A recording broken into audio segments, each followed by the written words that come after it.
And I just remember I opened my eyes and I just see black smoke filling up the ceiling.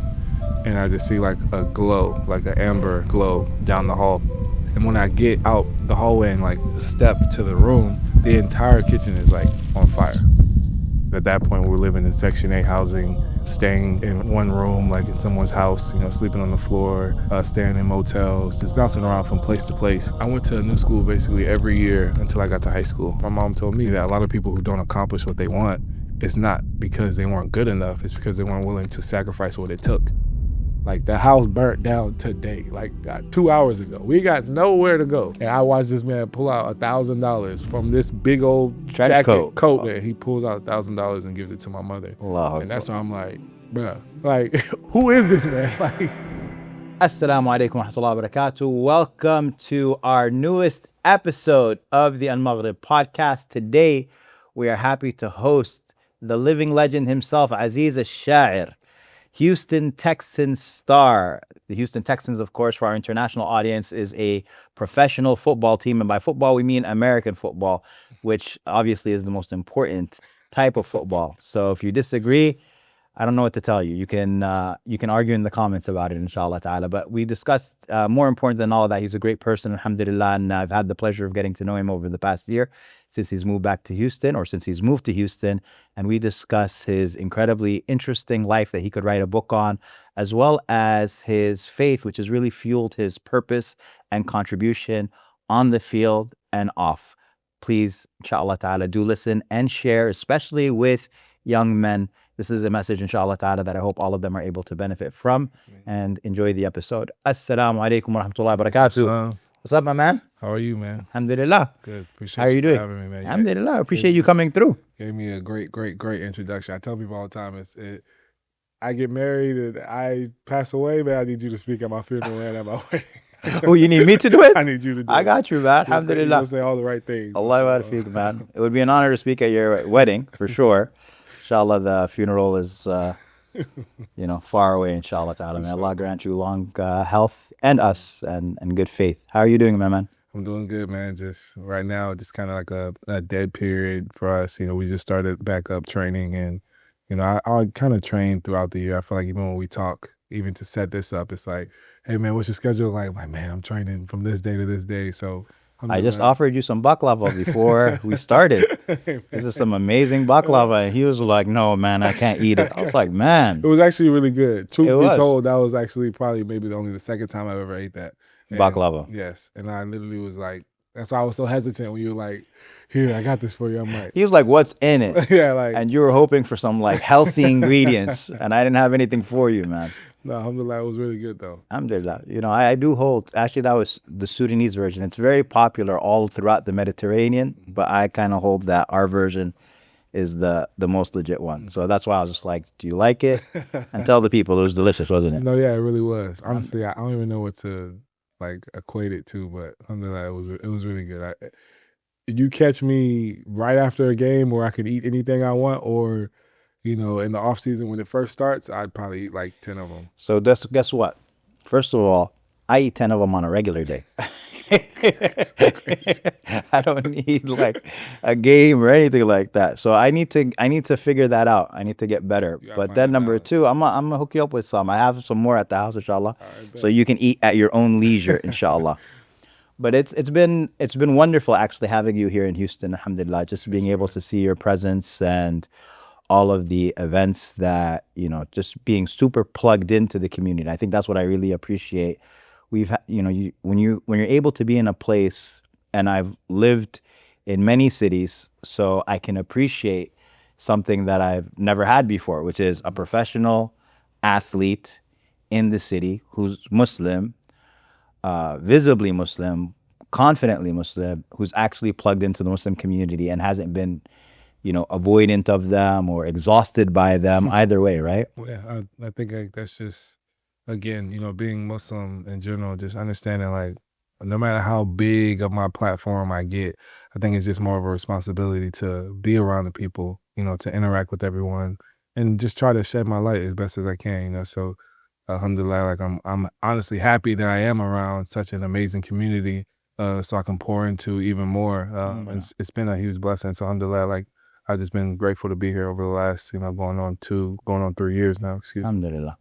So you are, you told me before, you're like, I could write a book about my life. Yeah. And I'm like, man, this guy's kind of young. Like, I don't know if that's really the case. If you could really write a book about your life. But hearing about your life, I feel like you could write a book. Yeah. So, tell us a little bit about how you grew up. So, for me, like I said, even when you talk about writing a book, like people started telling me that back when I was in college. Honestly, just some of the things that has gone on throughout my life has been honestly humbling, but a lot of good, a lot of adversity, a lot of bad. But alhamdulillah, it brought me to where I am. So for me, I grew up in Tampa, Florida. That's where I'm born and raised and originally from. I have 7 other siblings. I'm the 5th child of 8. My mother and my father were married, and my mother and my father weren't Muslim originally, and reverted back to Islam, I want to say right before I was born. And so, raising us Muslim, we still struggle with. I actually used to live in Saudi Arabia. My father was an English teacher, and he still currently is an English teacher in Saudi. But we lived there for 2 years from the time I was 4 until I was 6. And we moved back, and when we moved back, we stayed with my grandma, and we still struggle, but just living with my grandmother, she definitely took a lot of that burden off of us with just having a place to be. But all of the kids moved to Saudi, and all of them moved back. Yeah. So actually, my 2 youngest brothers, Abdurrahman and Abdul Latif, they both were born in Saudi Arabia, so they have like passports and everything, like the dual citizenship and stuff like that. So when we came back, we left, it was 6. We came back, it was 8, and I remember it's so funny because even my brother, who's a year older than me, his name is Abdullah Had, when we came back, that's when I started kindergarten, and he was supposed to technically be in 1st grade.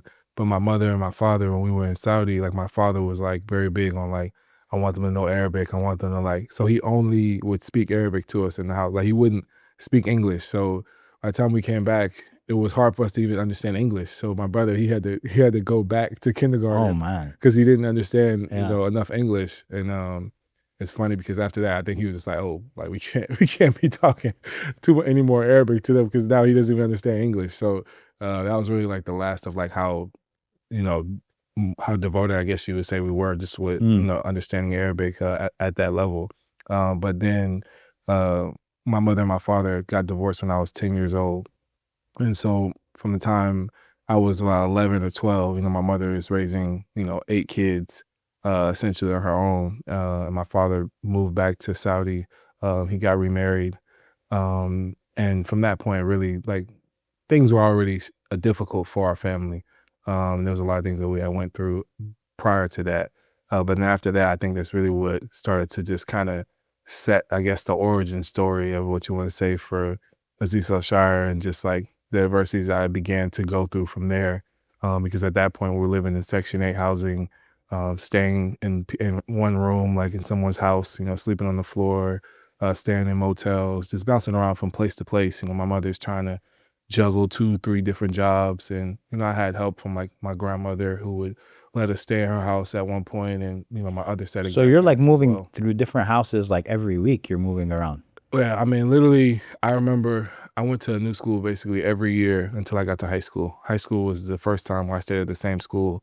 And when I was in high school, I would have to take a city bus. In order to stay at the same school, I had to take a city bus about 2.5 hours to get to and from school, just like how many stops it would make and how far it was. So like if I had, if my mom had a car and she could just drive, probably about maybe 45 minutes to an hour, but it's still really far. 100%. So really far. But taking a bus, Public like school. Exactly, taking a bus, it's literally like 1 stop, 2 stop. And I remember I have to get off the bus, take my little brothers to their middle school, then get back on the bus. So it was just definitely like a lot that was going on. And I remember just wanting to always play football. And I know like my father, and really my mother as well, but my father, he really just wasn't big on sports, really didn't care for it, really didn't care for us to play. So when, my father wasn't there, at that point, I'm like, sitting there like, your mom, I feel like everybody knows, like, you got your mother, you got your father. Your father's usually the more like stern one, and then you go to your mom, you cry to your mom when you want of course. her to do something for you. So, it's kind of like that perfect thing for me at that point. I'm like, Mom, like, I really want to play football. I really want to play football. And So your dad, even though you're 12, 13, they've been separated, he's still very invested in, decision making when it comes to your upbringing. at that point, that's where it stopped. Because at that point he's in Saudi, didn't see him, didn't spend any really time with him after that. I maybe saw him since that time, maybe 2 times. I'm 28 years old now. I want to think the last time I physically saw him was maybe I was 15. But yeah, and that was maybe for like a day, 2 days. But and that's again probably why I ended up being able to play football, because I convinced my mom, she's by herself now, and I think she still didn't want me to play. And to this day, I talked to her just yesterday. We're on the phone, and she brought it up again. Like, I still struggle to let you play. Like, she just doesn't like the whole concept of it all, seeing people hit each other. I mean, I guess it's easier because she sees me hit people. So, but still, it's just it doesn't matter how successful you become or anything, right? Khabib's mom made him promise that he would retire. You see what I'm saying? After his last fight. He's the champ. And it's like, I think it's just hilarious, but that's a parent's love, but specifically a mother's love that they have for their children. And me and my mother are extremely close. So, alhamdulillah, I convinced her to let me play. And I tell the story all the time. I was 13, I want to say 12 or 13. And even though I convinced her to let me play, we had to pay to play. So I had to figure out a way to get the money. And so my grandfather, James Stokely Sr., I remember, it was sitting there and he was like, hey, like, for your birthday, I'm going to pay for you to play football. So he signed me up. Called the coach. I remember sitting there in his office, and I'm like sitting there next to him while he's on the phone with the coach, and I'm like, it's on speaker so I could hear it. And he's like, oh, my grandson, he's a great football player. He's talking me up almost like just as good as you just did, a couple of minutes ago. And he's telling him I'm super fast, like all this crazy, crazy stuff. And I'm looking at him. Do you feel like he believed in you at that moment? 1,000%. He believed in me before I believed in myself. I think he truly was probably the first person that I could say, between him and my mother. And that's why I think this story holds so dear to me, because it's 2 people that really, have shaped a lot of just my mentality and how I carry on throughout life. Even when, us as Muslims, we're still human. So, there's so many times where Allah subhanahu wa ta'ala will guide you and go and take you through different things and will allow you to overcome those things. But you're always like, I don't know if I'm gonna overcome this next one. You just never know, because you're constantly always in worry. You're constantly thinking or overthinking things, and especially at such a young age. I'm 12 years old, so I'm really not even, I'm still foreign to even experiencing real failure in the way that I started to experience it at that point. And so I think my grandfather just really instilled, like, you have to have confidence, you have to believe in yourself. And so, like I said, he was telling the coach all this stuff. And I'm like terrified. But then I remember I slap him upside the head. I'm like, after he hangs up the phone, I'm like, why would you say that? Like, what did he say? That's exactly what he told me. He said, I believe in you, and you got to have confidence in yourself. You got to believe in yourself. What did he say to your coach? How did he describe you? Like I just said, he told the coach I was super fast, had hands like Jerry Rice, all this. Like, literally Hall of Fame. Going, just going, saying my grandson will be the star of your team. And I'm sitting there like, dude, I ain't never even put a helmet on before, so I have no clue what's gonna happen. The only thing I've ever done was play the video game. Like, so at this point, I have no clue, how it's gonna pan out. But I'm terrified, because now I'm like, they got a big target on my back because of my grandfather. And so I remember I took a bus, city bus, to go to practice because my mom was working, so she couldn't take me. Excuse me. And so I remember I get to practice, and because of what my grandfather said, the first thing the coach says, Oh, I know who you are. Yeah, your grandfather, he talked you up real good. We're about to find out. Put me with the biggest kid they could find, bro. Oh my goodness. Like I said, I'm 12, and then like the next group of kids is like supposed to be 14 and up, or 14 and 15. And so because of my grandfather, they're like, oh, if he's really that nice, we're about to put him with the biggest group of kids, because we need him on the varsity team. We don't need him on JV. They put me with the biggest group of kids. We do like these Oklahoma drills, which for anybody who doesn't know is literally 2 guys just running full speed at each other and see who could take who down. And they put me with this big old white boy who had this big old mohawk. I just never forget it. Oh my goodness. And this dude literally annihilated me. Like, it was terrible. And he was the same age? No, he was like, he had to be 15 because I Okay. was, like I said, I was 12, but that was the oldest group of kids that they put me with because of that. And I remember sitting there, like, after he hit me so hard. I realized two things. One, the football is not for me. But two, if I do play, I'm definitely not playing offense because I remember I was playing running back and I got hit so hard. I'm like, I'm not doing that no more. So I remember I go back on the city bus. Like I faked like I was hurt the rest of practice. I didn't practice the rest of the day. I'm like, yeah, I'm not coming back. And I'm on the city bus back home. I'm thinking about the $300 that my grandfather paid for me to sign up. I'm thinking about how long it took me to convince my mother to let me play and me promising my mother that I would make it to the NFL. I told my mother at 12 years old that if she let me play, I would make it to the NFL and I would take care of my family. That's what I told her. And I just remember like the whole way home, I'm crying because it's like, wow, like, in my mind, I was done. Like it didn't work out one time for me, and, so young and so simple-minded. I'm just thinking like, oh, I tried, it didn't work. Okay, well, I gotta try something else now. I'm not good enough. And so I finally get into the house, and my mom is at the door. She's like, how was practice? And I just, I tried to bring it all together before I got in the house. So I'm finally done crying after the hour-long bus ride. And then I go through the door and she's asking me how was practice, and I couldn't hold it in. I mean, like I said, my mother is my best friend. I'm just boohoo crying. And I'm like, she probably can't even make out the words that I'm saying. And I'm like, oh, and they did this and that. Like, she's like, oh, like, what's going on? And I remember just telling her, like, like I tried out, but like, I suck. Like, what do I do? And I literally said it just like that, like, I suck. And she's sitting there and she's like, all you gotta do is trust in God, like, and it'll take care of itself. And I'm like, like the stuff she was saying prior to what I'm about to tell you, honestly, was like in one ear and out the other.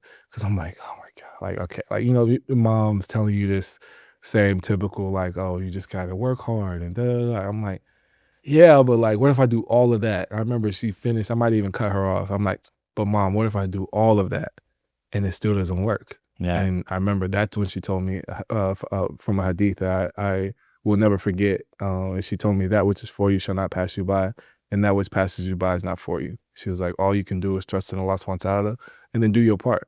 And after that, like, khalas, like, that's it. And she just told me that a lot of people who don't accomplish what they want, it's not because they weren't good enough. It's because they weren't willing to sacrifice what it took. And so, yeah, in this moment, you feel like, it's over because of one thing, one day. It's your first time ever playing. So put the work in and then trust in Allah subhanahu wa ta'ala and just see what happens. And it really, my grandfather, like I just said earlier, he taught me to have confidence. That was really the first person that instilled that confidence in me of like, you got to believe in yourself. But I think from my mother's perspective of it, it was really just not being afraid of failure and having trust in Allah subhanahu wa ta'ala that if you do the work and you trust in Allah subhanahu wa ta'ala, like there's no reason why doors can't open for you. And if it doesn't happen, then you know for a fact it wasn't for you. Like you did everything in your power and Allah subhanahu wa ta'ala will guide you to where you're supposed to be one way or another. And it just gave me the freedom to not be afraid of failure because, that's 12 years old. Well, I would say it was probably my first failure that I could remember that really mattered to me in my life because at least I thought it was. And, I would go on to have a million different things that began to go on my way. Like I said, I'm saying like we've been talking for like 20 minutes and it's only been up to 12 years old. Yes. So, So then you ended up going back. Yeah. So, this is what actually happened. I quit that team that year. Like I quit because I'm like, nah, I know I'm not ready. But every single day I would go outside and I would train by myself, do drills every single day after school, take the books from my siblings' book bag and put it in my book bag and use that to like lift up weights and like run around the block with. You're like a Rocky training montage. No BS. Like that's literally what I was doing. Literally just, any type of makeshift workout that I could create, I was doing. My mom, when she could, she would try to buy me the little protein so I can gain some weight. Like it was so much that I was committed and she knew. And I remember I was really, really short at the time. And I remember like asking my mom, like, well, is there a way I can get taller? What should I do? She's like, if you stretch every day, you're going to get taller. And again, my mom is telling me stuff that, wallahi, she'll tell you now she did not believe or didn't even know. Like, she told me that because she didn't know what else to tell me. Yeah. She told me, even when she told me about, trying to play football, wallahi, she'll tell you she didn't think I actually was going to be able to make it to the NFL because of what she went through in her life. She didn't believe it was actually possible for somebody in the situations that we were in to truly be able to be successful, because she just didn't, she never saw that and she didn't experience that in life. So she really was telling me something, with no real belief that it could happen, but just trusting that Allah subhanahu wa ta'ala, if it's His will, then it can happen. And she didn't see the path forward, but at all, which again, I think is even more like, to have that trust in Allah subhanahu wa ta'ala, like even more, because you don't even know how it's going to happen. I couldn't tell you how it's going to happen. And how it ended up happening was insane. So, I go quit that year, end up coming back to play the following year. And where'd you get another $300 from? Your grandfather again? No, this time, alhamdulillah, like my two little brothers were in school and they were really good at football. So I remember really my youngest brother, Abdul Latif, was really good. And he was playing recess with the kids. And I remember one of his friends, his dad was a coach of a football team. And he's like, hey, I want you to play blah, blah, blah. And so the son recruited my two little brothers, but the son told the dad, like, oh, they don't have any money, so they can't play. And the dad was like, oh, well, he's the coach, so he can just let them on the team and get them the gear. And so in doing that, my mom was like, look, the coach comes by the house to pick them up. And my mom tells him, he's like, listen, I leave, I'm at work all day long. I have 3 sons. Like, if you want, they really wanted Abdul Latif, my youngest brother. But my mom was like, if you want that one, you got to take all 3 of them. Like, I'm not going to separate them. I'm not going to just give you one son and not the other. So, she's like, I have 3 sons that are here at this house. And my older brother, Abdullah, he ended up going to live with my grandmother. And alhamdulillah, like, it was just a better situation for him. So me and my other 2 younger brothers, it was like, hey, they're a package deal. If you want to take the 3 of them, you can. Otherwise, you can't take one of them. So that was how I got my foot back in the door to actually get to pay for somebody to pay for me to play, alhamdulillah. And ended up, again, being like one of the best players on the team, star player, all the stuff that my grandfather told him a year prior. MashaAllah. A year later, I ended up doing for another team. And it was so funny because we ended up playing the team that I quit. Oh, my goodness. Did you find the guy with the mohawk? Oh, that kid was already gone because that was that was his last year playing. I feel that kid was huge. So like he was probably one of the oldest kids on the team at the time. So he wasn't there, but that head coach was still there. So it was so funny. This is like a movie. It's like a Disney movie. Literally. And mind you, again, I'm at 14 at this point. Like I'm literally at 14, and we've been talking again for God knows 30 minutes, whatever.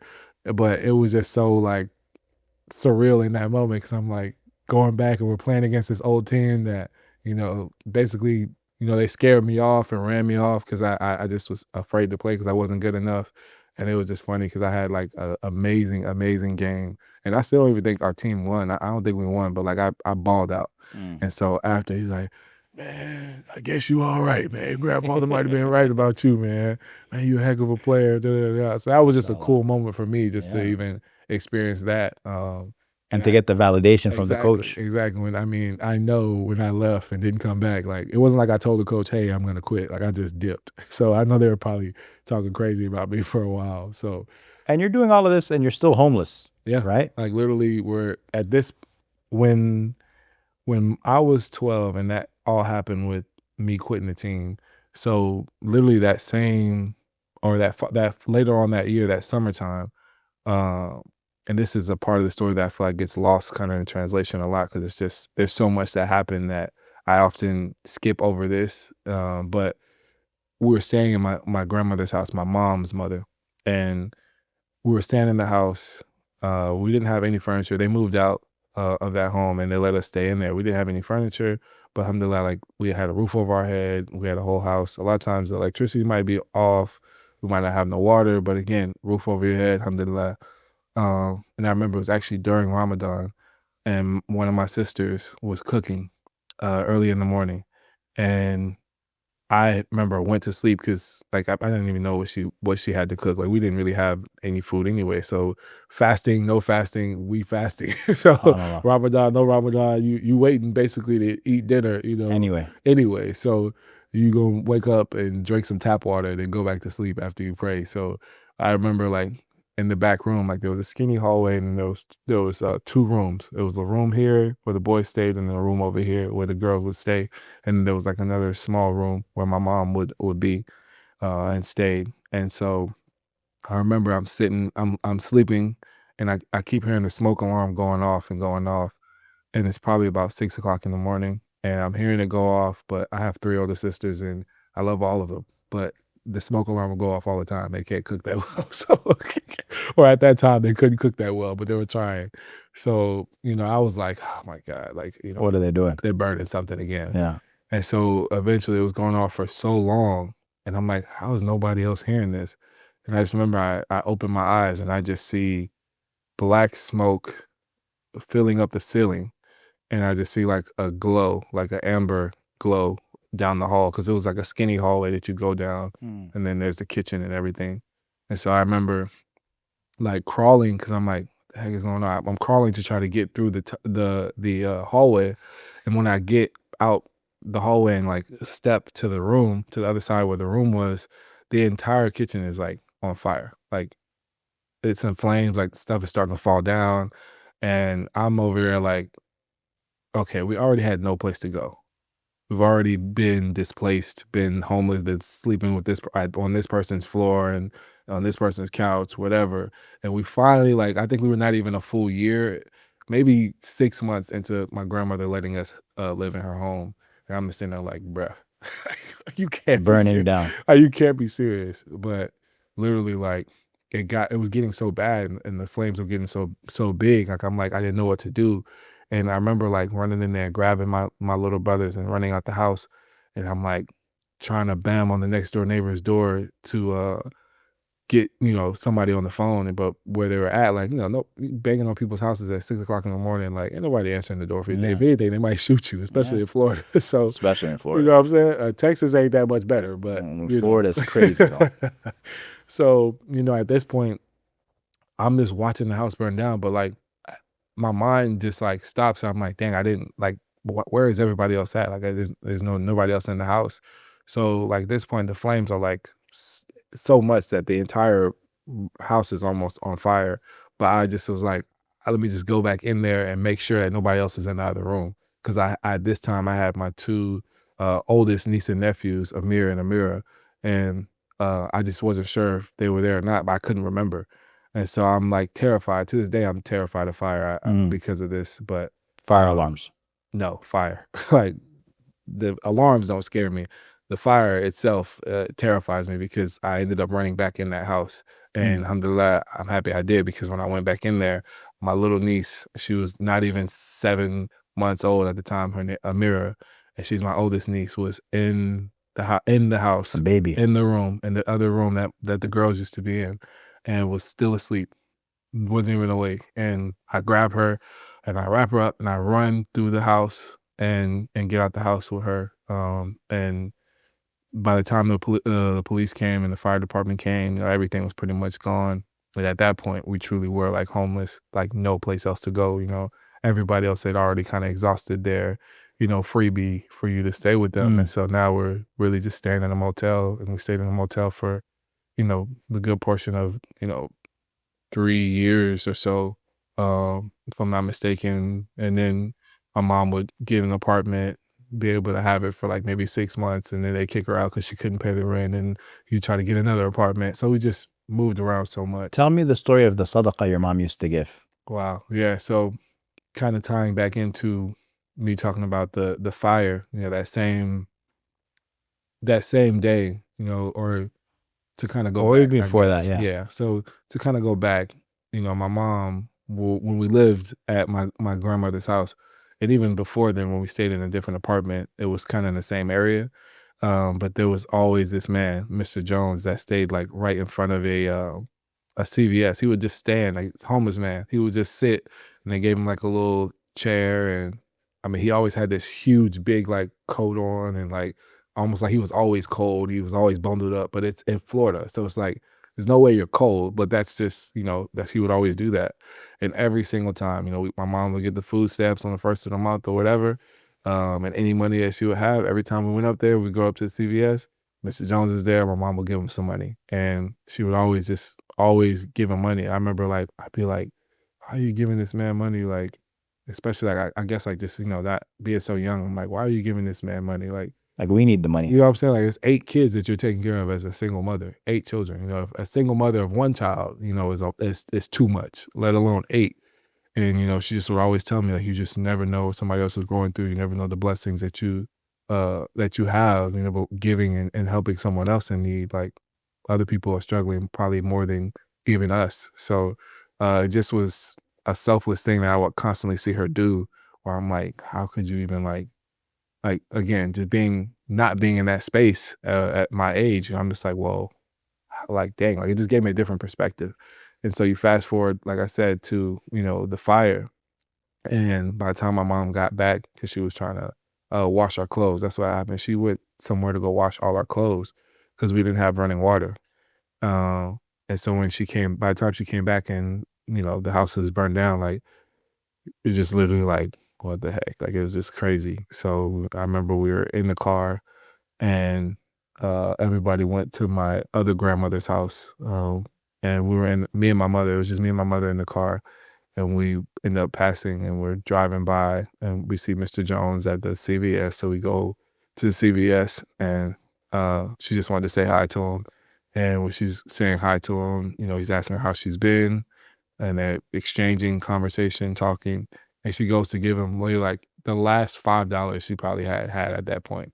I'm like, bro, the house burnt down today, 2 hours ago. We got nowhere to go. Consistency, and man. Still, consistency. Still, so just, that mentality, that type of compassion, I always say, my father taught me a lot of the rules of Islam and, how to pray and, just the fundamentals in that regard. Reading the Quran, all those things. But my mother, I saw, the heart of Islam through how my mother acted, and I think that was just something that I was like, man, I learned a lot, even though I was only with my father up until I was, about 11, 12 years old. I still learned a lot about Islam and the fundamentals of how to pray and things from him. But like I said, I learned really the heart of Islam and just, that mindset that you're supposed to have and how you're supposed to carry yourself in that regard from my mother. So my mother going to give this man the money, and he's asking how she's doing. He gives her the money, and she's talking to him, and she's like, yeah, we just lost our house, and this happened, and the fire, and blah, blah, blah. So then Mr. Jones is like, as my mom was about to walk away after they get done talking, he's like, hey, I got something for you. And what Mr. Jones got for me, just that's what I'm thinking. My mom is just like, hey, she's being nice, but I'm over here like, man, you already took the money. What you want, man? What you about to give me? And I watched this man pull out $1,000 from this big old coat that he would wear in the 100-degree heat, humidity of Florida, Tampa, Florida, and he pulls out $1,000 and gives it to my mother. And that's why I'm like, bruh, who is this man? Who is this dude? That's the first thing, you would think wow, alhamdulillah. I'm just so mad that how do you get that's probably all the money my mother have given you, which will he kept it for her this whole time. No, it's just so crazy. There's no, again, we talk about Allah subhanahu wa ta'ala's plan versus our plans, and he's the best of planners. That could very well have been every dollar that my mother was giving him over the last year or 2 years. Or it couldn't have been. Regardless, to think that this homeless man that you've given money to, that you think, oh, you're blessing him. You're doing him a favor. And Allah subhanahu wa ta'ala, the whole time is you're doing yourself a favor because this will come back for you. Yeah. And it'll come back to help you when you need it. And I think that's the beautiful thing, just because there's no man on earth that can manufacture something like that. I don't care who you are, how strategic, how smart you think. The best directors in Hollywood couldn't align some of the things that Allah subhanahu wa ta'ala has done, for me in my life that I've seen. That truthfully, I tell people all the time, if I didn't live this life that I talk about, and it was somebody else telling me, I'd be like, yeah, he lying. No way. There's no way. Much, even that story in itself, you'd be like, nah, that's not. There's no way. But wallahi, it was just nothing short of Allah subhanahu wa ta'ala's grace and mercy It is. on It's my like one of family. those fables that you hear about as a kid and stuff 100%. like that. 100%. So I was truly grateful for that. Alhamdulillah. So you guys end up staying in motels for a couple of years. Hmm. You're in high school by now. I'm assuming you're killing it Yeah. on the football field. Mhm. Even as you're taking your brothers and you're dropping them off in their middle school. So Mhm. you're committed to being that older brother figure. And I want to ask you, like, did you ever feel like resentment? Because people are like, man, why do I have to do this? Mhm. In high school, like, you're a football player, you're getting attention, you're probably popular in school as an athlete, and people are, with very stable lives are inviting you to this party on a weekend or to do this and you're like, nah, I got to go pick up my brothers. I got to go drop off my brothers. I got to go do this. Did you ever feel resentment towards your family for that?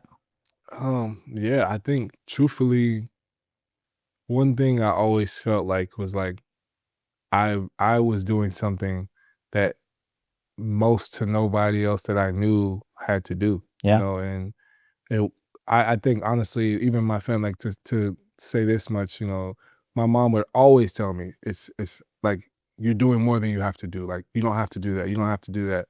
And in my mind, I always tell her like, okay, if I don't do it, then who will? So it's like, yeah, I know maybe it's not my job. I know that that wasn't my responsibility. I didn't bring 8 children into the world.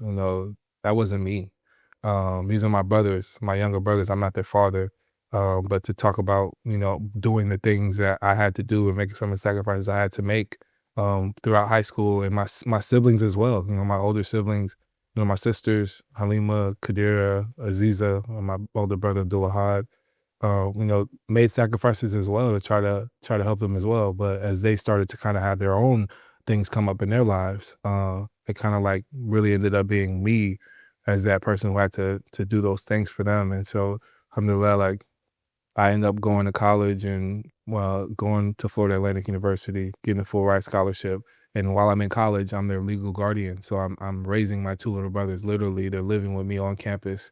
And I had So I wanted to stop here because that's incredible too. So 18 years old, you show up on campus, you're not their legal guardian yet. Or yeah, when you became 18, did you immediately become their legal guardian? Or how did that So work? my first year in college, they weren't living with me. Okay. And it was probably the hardest year for me because I felt so guilty. I remember my entire freshman year, any of my teammates from college, still some of my close friends, my coaches, they'll tell you I was literally sleeping on the floor in my dorm room because I would feel guilty because I knew my family and my mother and my 2 little brothers were still sleeping on the floor. In the meeting room, I would sit on the floor. They're like, what is wrong with this dude? Like as a freshman coming in, all the seniors and upperclassmen are looking at you like, who is this weird like freshman coming in like just doing all this weird stuff? I just started fasting.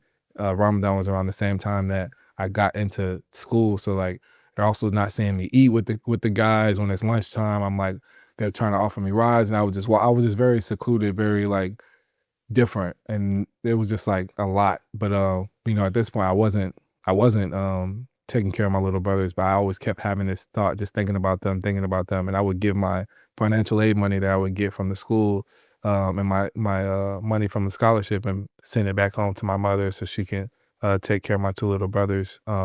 And it wasn't until that following year, the end of my sophomore year, that I became their legal guardian because my mother is trying to work, but they're both so young that it's like she couldn't do like what she could do before with me. I was able to kind of be that Yeah. role model for them and make sure that they were where they needed to be or whatever. Whereas now she's gone and they're, he's both from 14, 13.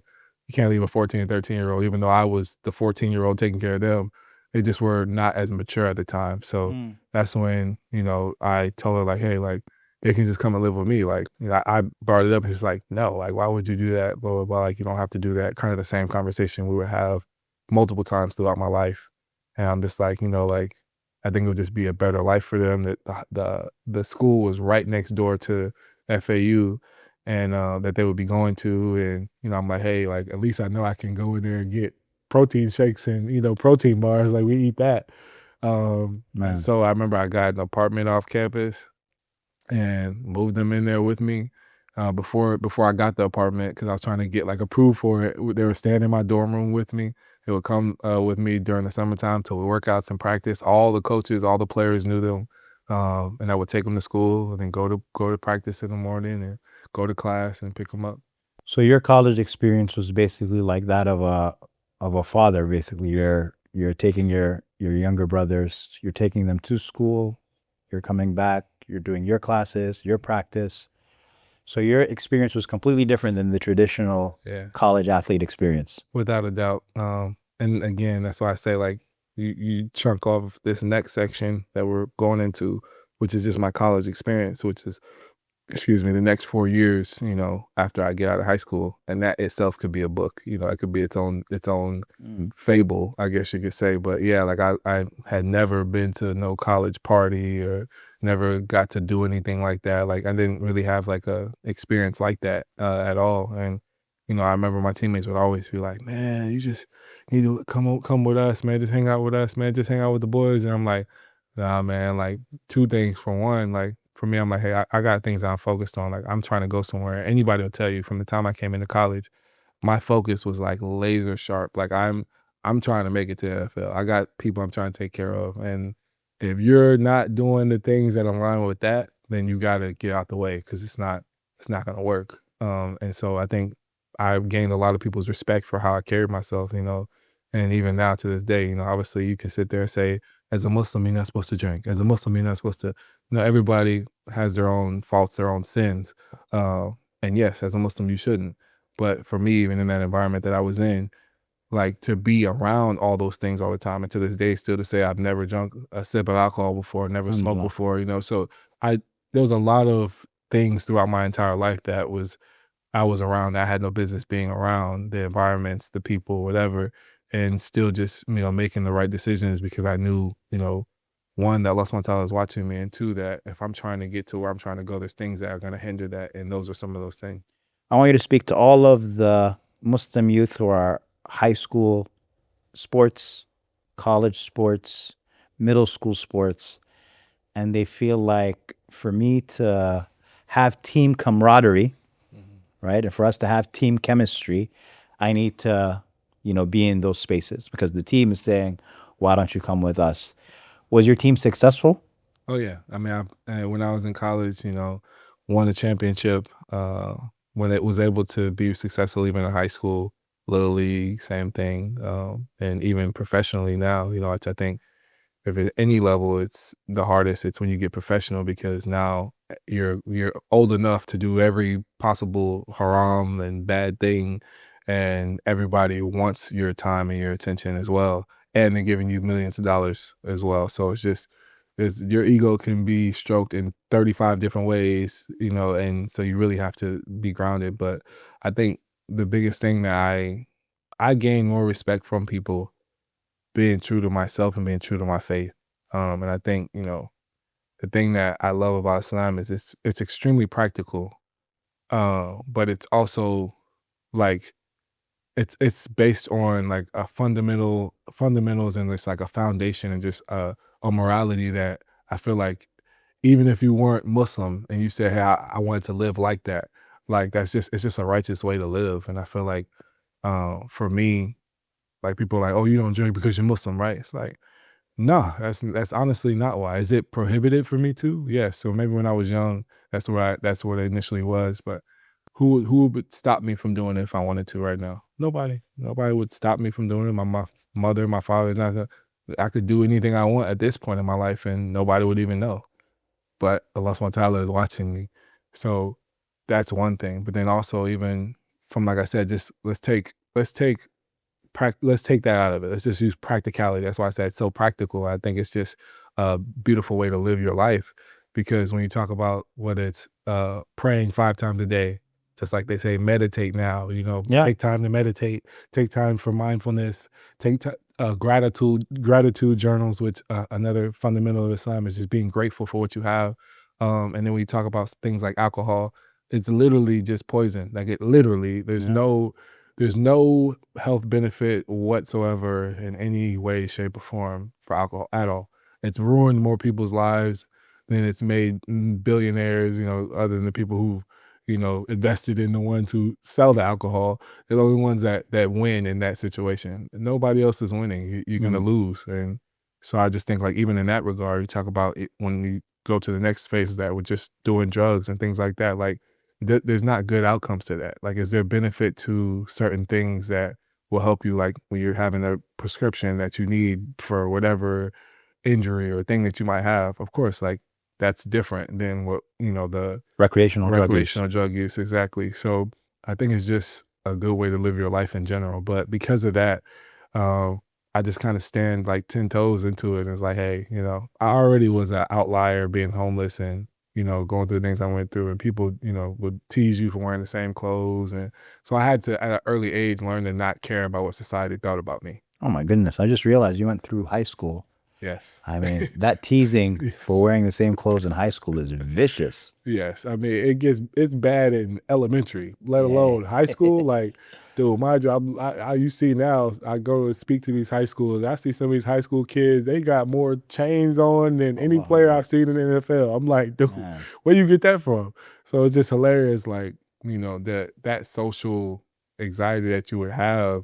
And like I said, and literally, because it was so bad for me, I had to literally just not care. Like I literally had to tell myself I didn't care, even though as a human being, there's no, it's just hard for you to sit there and be, I don't care what nobody think. Like it's tougher to do or it's easier to say than it is to actually do. But because of how things were going for me and I had no other way, I was like, you know what, I don't care. And I think it was the best thing that ever happened to me, because that is really where I feel like I was able to be unapologetically Muslim, because I had to start off by just being unapologetically just the homeless kid myself. Yeah. And so it just kind of reaffirmed me to be like, no, that's me doing that for superficial things like clothes and shoes and whatever, like being able to go certain places.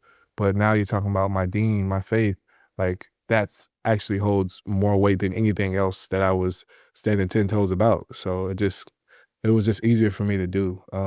So I guess like my biggest thing that I would say is like, no, you don't have to, conform in that way and try to fit in with the crowd. Like being Muslim, you're going to be different, and Allah subhanahu it says that we are not like everyone else. When you are Muslim, like, yes, you are held to a different standard, and that's a beautiful thing. I think some of the things I talk to a lot with my friends who are Christian and some of my teammates, is about like how society like will use Christianity, like even the religion itself, like a lot of Christians don't even know what's in their own book, let alone like follow what their book says. Where it's like if they see a Muslim doing anything that's like not by the book, and they know about our rules and regulations more than they know about their own. And they'll be sitting there like, hold on, you can't date, you Muslim. Yeah. Hold on, you can't be drinking. That's all you pork is haram. You're Muslim. It's like, well, you're not allowed pork either. My point. They tell you drinking. Oh, you ain't supposed to be drinking.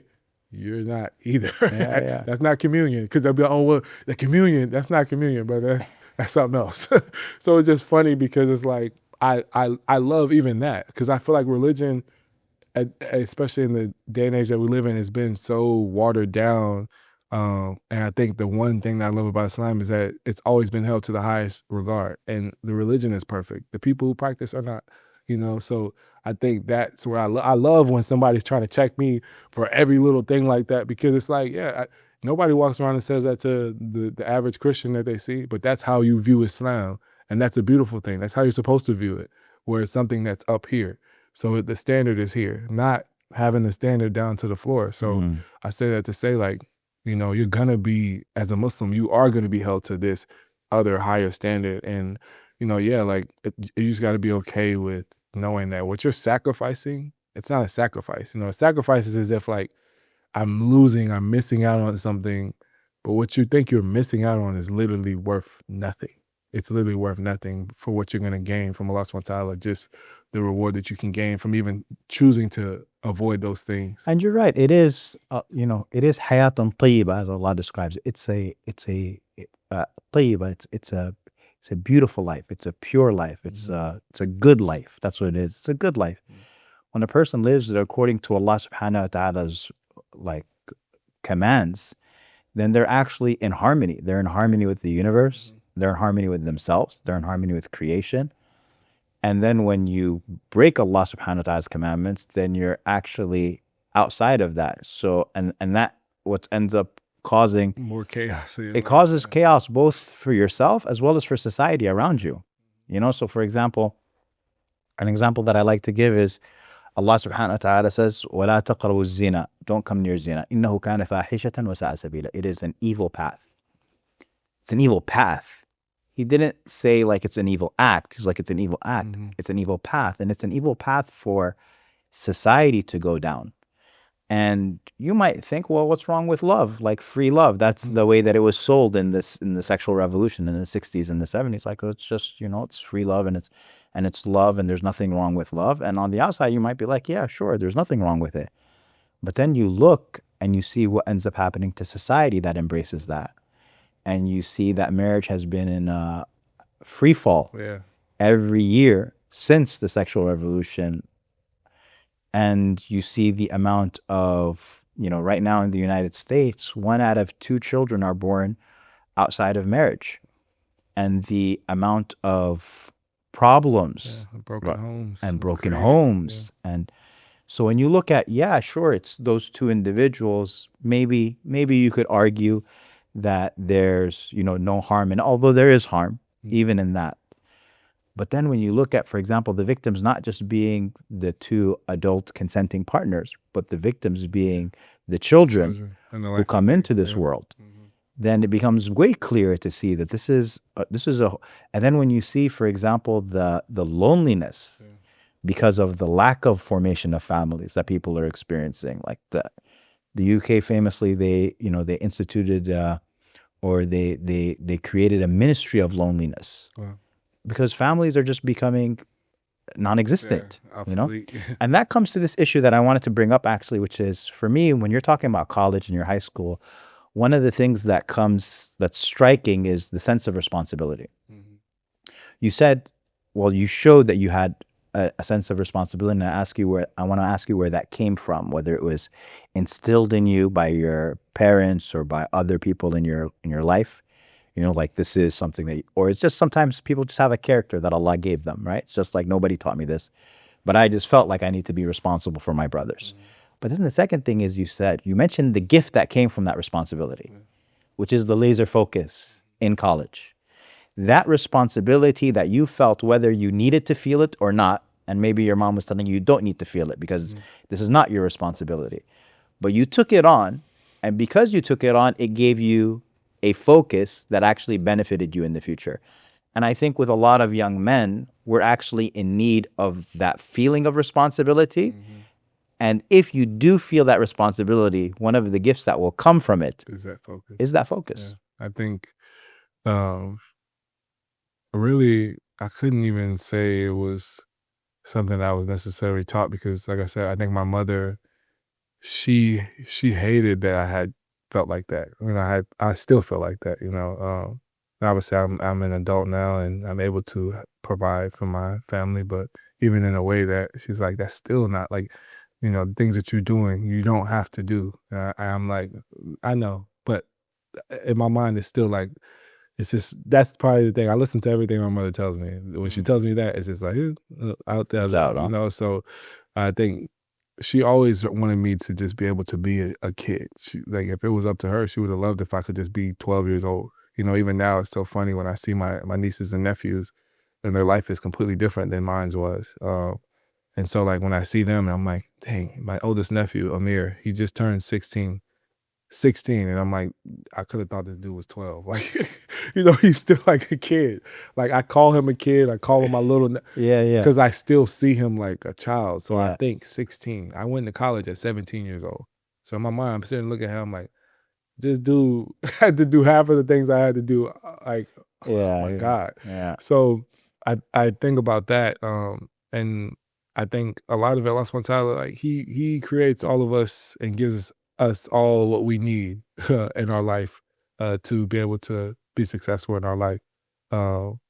And I think it was just something that was just always, part of who I am. Just because it didn't matter. Like, I remember when I was 12 and my mother and my father got divorced and everything, my mother was telling all of us, like my grandma Eichland, she was like, hey, you know, I'll take some of the kids, like, to take the burden off you. This is my father's mother.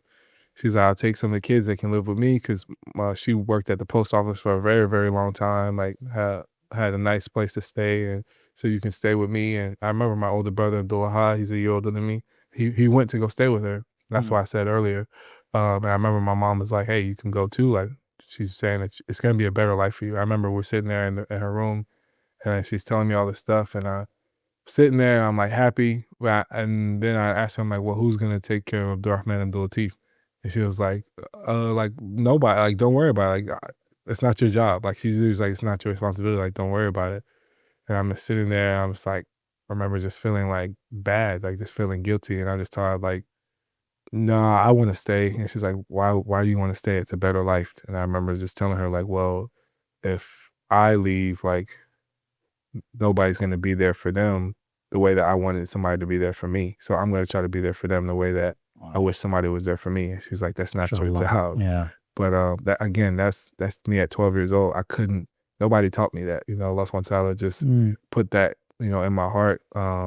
And it was just, that was just something that I had felt. And so as I continued to go throughout my life, that was just kind of just the beat of the drum that I ran with, where it's like, now anytime something would come up, like, of course I'm human. So of course I would sit there and see someone else and see a friend or a teammate who was the same age as me, who would have a completely different life than me. And I'd be looking at them and be like, dang, like, that must be nice. Yeah. And I have to always be like, you know, gotta go pick up my brothers. Yeah. Like, you know, so it was definitely tough. Like, in no way, shape, or form, I'm sitting there being like, yeah, no, I just ate it. It was all good.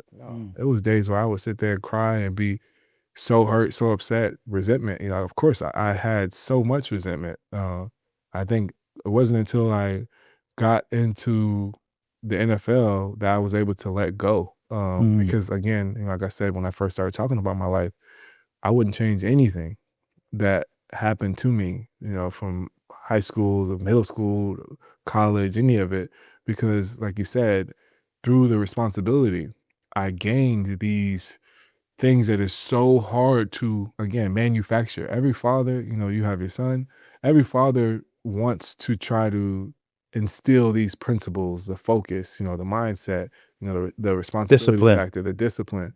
And those are things that if you do your job as a father, you'll have to find a way to manufacture. You can't just create, like, you know. Because you provided for them. Exactly. So if you're doing your job as a man, you're going to have to find unique ways to manufacture these things. To create the struggle for them. Exactly. Whereas for me, that struggle was there. So I had no choice. So it was just very, very, very different in that regard. But because of what I went through, and because that struggle that I went through, that's what gave me the intangibles that I carried on throughout my life, that I carry with me even now, to where when you sit there and you're like, man, you're always in the community. I've never been around an athlete that, you know, has done that and been around the people like that, because I'm just a person, you know, I'm human. And even you could say, oh, well, Islam speaks about it, which it does. Islam speaks about every social issue that we have going on. And it was years and years and years ago that it was, you know, brought to us. But to think like it still applies to this day is one thing. But even then, like, the further step of that is like, man, I'm just a human being, and there will be human beings that come after me. There was human beings that were here before me, and eventually I will no longer be here. And just understanding, like, in the eyes of Allah subhanahu wa ta'ala, the things that are gonna matter are gonna be how many tackles I had, or how many interceptions did I get in that one game, how many years did I play in the NFL. If anything, that might be used against me if I say, oh, Azeez, I blessed you to be able to play 12 years in the NFL. I blessed you to be able to play 15 years in the NFL. And all 15 of those years, you had this platform, this huge platform I gave you, with all these people following you. And what did you do? Well, I posted my outfits, and I posted highlights. Like, what did you do with the blessings that Allah subhanahu wa ta'ala gave you? And so for me, that's why I'm so proactive. That's why I try to do as much as I can, because in my mind, I'm more afraid that these things that I'm getting blessed with to be turned and used against me as, hey, I gave you this. Look what you did with it. What did you do with it? You know, so to me, I'm like constantly chasing that mindset or chasing that and having that mindset, like, I have to make sure that Allah subhanahu wa ta'ala knows that I am 1,000% grateful for the things I've been blessed with, and that I'm trying everything I can to use it to the best of my abilities to impact other people's lives and not just think about my own. I'm glad you said grateful, because that's actually what gratitude is. Gratitude is that what Allah subhanahu wa ta'ala gives you a blessing, that you use that blessing in the way that Allah would love for you to use that blessing. And so if He gave you fame, if He gave you wealth, if He gave you knowledge, if Allah gave you any blessing, that you then share it with others, or that you use it in the way, whatever way Allah subhanahu wa ta'ala loves. Sometimes it's in you restricting it from others. So for example, when Allah gives you beauty, that you don't showcase it to everybody in a way that Allah wouldn't love for you to showcase, and that instead you keep that to whomever Allah would love for you to showcase that beauty to. And so it's just using it in the way that Allah loves. And so we're trying to get out of your college experience right now. So you're in college, you got injured in college. Yeah. So, my freshman year, I'm a freshman All-American. First person in the school history to do that at FAU. School was, like 5 years younger than me. Their football program was, at least. And sophomore year, have another really good year. Go into my junior year, have a amazing season, top 3 in the nation. So you're like, man, I'm going to the NFL. You know what I'm saying? Like, I'm laser focused, that mentality. We won a championship that year. Alhamdulillah, like, everything was just looking like. Do people usually do all 4 years before they go to the NFL, or is it where do people like declare themselves eligible for the draft early? Yeah, so that's what happened for me was, going into my 3rd year, because that's what happens. If you go on that trajectory where you're like one of the top guys, you are usually able to leave going into at the end of your 3rd year. So you do 3 to 4 years in football. Well, now because of NIL and stuff, some of these kids are doing like 8 years. They're trying to hold on to as many years in college as they can because you get paid for it now. But at the end of my 3rd year, I remember my coach, Lane Kiffin, I'm talking to him and he's telling me like, hey man, like right now, if you leave, you're projected to be like a 4th round pick. And 4th round picks, average just like $800,000 that you're signing for. $800,000, almost $1 million. He's like, you leave, you probably get drafted in the 4th round. But if you stay, you can get drafted 2nd, 3rd round. Like you can get your stock up and you can get drafted even higher. And you really be one of the top guys at that point. And that gap difference between that 4th round to the 3rd or the 2nd or the 1st is millions of dollars, millions and millions of dollars. And I remember, sitting there thinking about it, and I'm thinking about it. And truthfully, I was more afraid, and I made my decision. I decided to stay for my senior year. And I really made the decision more out of fear because for the last 3 years, I had security. I had a place to stay. The team or the school was paying me through my scholarship to make sure I had, a place to sleep, take care of my 2 little brothers. My brothers are still in school. So I was more afraid to step out of that when I had an extra year of being able to do that, because I'm like, anything can happen. Now I'm really going into the real world. So that would have been the first time I didn't have that structure. And I was more afraid. So I decided to stay. And I remember, I made it seem like, I want to get drafted higher or whatever. If you gave me $800,000, I'd take that. Like, I'm not even talking about, you can make $2 million versus $800,000. $800,000 to me is $2 million. I came from nothing.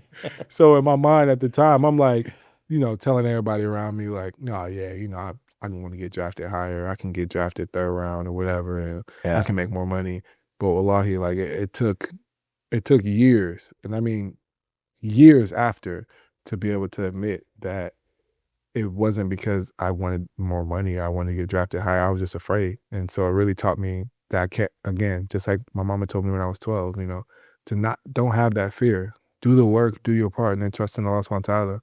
And so I think, and that was a reminder to me to do that, because what went on to happen, I would come back for my senior year, and you fast forward to October of that year, halfway through the season, I'm at practice, and I end up tearing my ACL. So I basically blew my knee out on the practice field. And now everything that we just talked about, getting drafted, the money, the trajectory, all these things are like, there's no chance. Like, nobody gave me a chance, and I remember those next 3 days, like, man, were some of the darkest days of my life. Like, to this day, like, when I think about it, it's like, man, like, I remember exactly how I felt. I remember the anxiety that I started to continue to feel because, all these other things I just told you I went through from the time I was 10 years old up until now. And at this point, I'm 20 years old, 20 years old.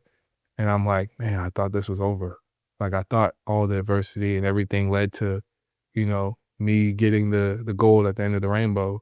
And it's just like, man, it just crushed me. And so I remember, like, my iman was so low, like, so low. I probably had the mustard seed left at that point. Wallahi, it might have been all I had left because of how heartbroken I was, believing that there's no way Allah subhanahu wa ta'ala brought me this far. And this is how it turns out. This is what happens to me. And so I remember my mom, and she still does this, to this day, she will still do this. But for those 3 days, I wouldn't talk to a soul. I was in my room, pitch black. My little brothers took themselves to school every day. And I literally, nothing mattered to me in that point. I was so just broken. Devastated, yeah. Because like I said, I'm thinking about everything and everyone that's counting on me and everybody that's believing in me to get to this point to change my family's life. The same thing I told my mom when I was 12. If I played football, I would make it to the NFL and change our lives. And now my knee is tore up. And so my mom would just text me or call me, and she would just say, that which is for you shall not pass you by. And that which passes you by is not for you. First day she tried to talk to me, I wasn't saying basically anything. So that she would just say that. And she would say, I love you. And she'd hang up the phone. And she would text me that. She would just say, that which is for you, and leave me alone. And some time would go by, text me again, that which is for you. And for 3 days, literally. And I was so angry that I wouldn't even, I didn't want to listen to it. I didn't want to hear it. Like, I knew it was true, but I believed at this point, like, nah, I junked other work, man. Like, look what happened. Like, clearly it stopped.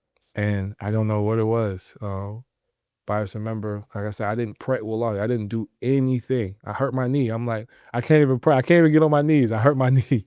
My knee is stuck in a brace, locked out. I'm like, man, I'm just done. I got nothing.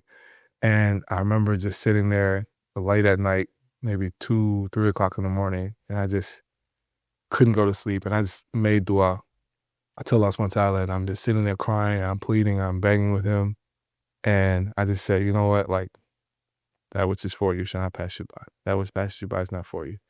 Like, and I remember I was reading the Quran, and just the same verse, do you think you'll be able to call yourself a believer and you won't be tested? And Allah subhanahu wa ta'ala tests those who he loves the most. And my whole life has been test upon test upon test. And at this point, it's like, who else? Like, why would it not be you? Like, why would he not do this to you? If Allah subhanahu wa ta'ala loves you, if you call yourself a believer and you trust in Allah, show the world that, and show people around you that, because everybody around me, coaches, players, it was like, you're seeing like a dead man, like I just told everybody I had cancer or something. When they would see me, walking around the facility, it's like, it felt so bad for me because they knew everything I had going on. So from that day, I just one day at a time, took it one day at a time. Did the rehab, had surgery, did the rehab, all this stuff. Fast forward, go to the scouting combine, which is basically where all the top players go, and all the scouts are there from all over across the NFL, and they're watching you, and you got to perform and do all this stuff. Just interviewing with all the coaches, talking to everybody. And they're like, yeah, man, you'll still be fine. You should still get drafted. Probably be later, but you'll still be drafted. You're a really good player. Blah, blah, blah. We're going to give you an opportunity. I'm like, okay, cool. Perfect.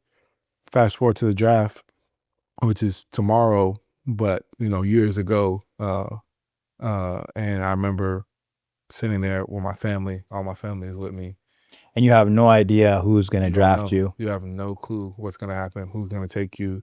Your agent has no clue, especially in my situation. Maybe if you're like supposed to be the number 1 overall guy and you know who the number 1 team is, then you're good. But like anybody after the number 1 guy, and even that sometimes a toss up, you just never know.